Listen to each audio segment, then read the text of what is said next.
Torah sisters, it's Amy. Basketball is what I'm talking about tonight. And not just basketball, but blessings. So I have to tell you this story. This is just a personal story, but I'm so blessed and encouraged by it myself. I realize I should share it with all of you. So my oldest son is 15, and he hasn't really played sports, well, since I became a Sabbath keeper. He used to play little kids soccer on Saturdays in my community. And I had him quit that because, they pay for referees and it's a whole shindig. I'm not against like a pickup game of a little sport on Shabbat, but once you start paying referees and concession stands and you have to pay to get into the game, then you can't do that on Shabbat. So he hasn't done sports since, and he hasn't really wanted to pursue a homeschool group or stuff, but I want to tell you the opportunity that the Father has given my son.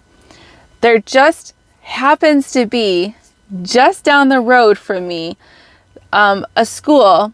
It is a school that is, I'm going to make sure I say this right, a Church of God, Seventh-day denomination school. And they have sports, and they don't have a lot of kids enrolled, so they let some homeschool kids join in. And they are letting my son play basketball on their team. So, and he has a couple other friends on the team as well. And it has been the most tremendous blessing because it's a Church of God Seventh Day. They keep the Shabbat, so they do not ever have practices or games on Friday nights or Saturdays. And they eat clean, so all the food at the concession stand that they sell is like all beef hot dogs or just cheese pizzas they sell, and not pepperoni pizza. It's clean. And so it's just so peaceful. I can't even tell you. I never thought my son would find a team to play a sport with where there was no conflict over, not that the food would be a big deal, but I just don't even have to worry about it. Now, when we go to an away game and we're going to other churches and schools, then we have to pay attention to their concession stands. But for home games, it's clean. And to never have to worry about explaining to the coach, okay, that practice is on Friday night, he won't be there for that one. Or you have a Saturday tournament, he won't be there for that. And just because we would stick to that, but to not even have the conflict is so nice. I'm just amazed. And I asked my friend, I said, are there more of these schools around the country so the Torah sisters can find them? And he said, this is the only one. So first of all, there you go. Apparently this is the only school with Sabbath keepers like this. At least this denomination, I guess. So, but you can look around. I don't know, maybe there's other. I do have realized in starting to keep Torah, there are more Sabbath keepers out there.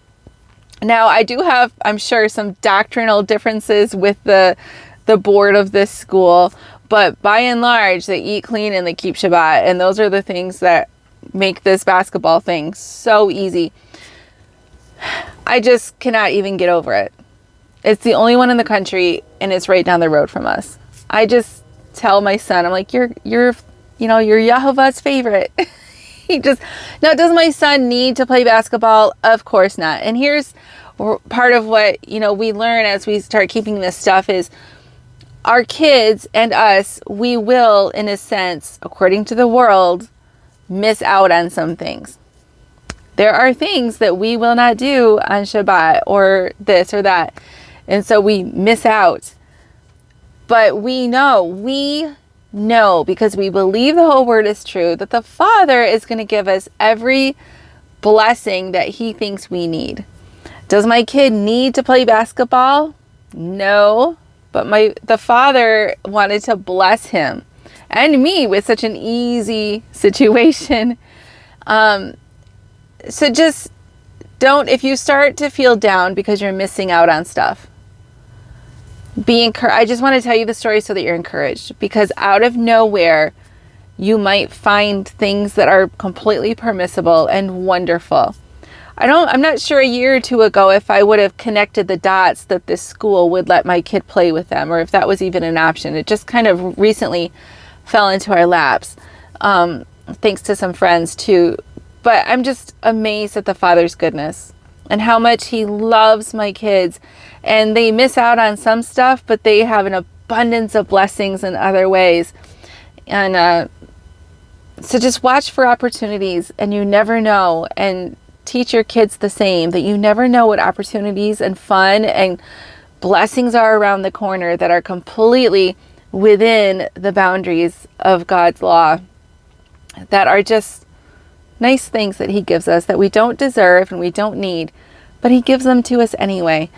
So this is just, I know it's from my own life, and to a lot of you it's a small thing, but for a homeschool kid who does Torah, where there's not a lot of that and there's not a lot of that, this is a wonderful opportunity for him. And I'm so happy for him, and he's having a terrific time, and the people there are so nice.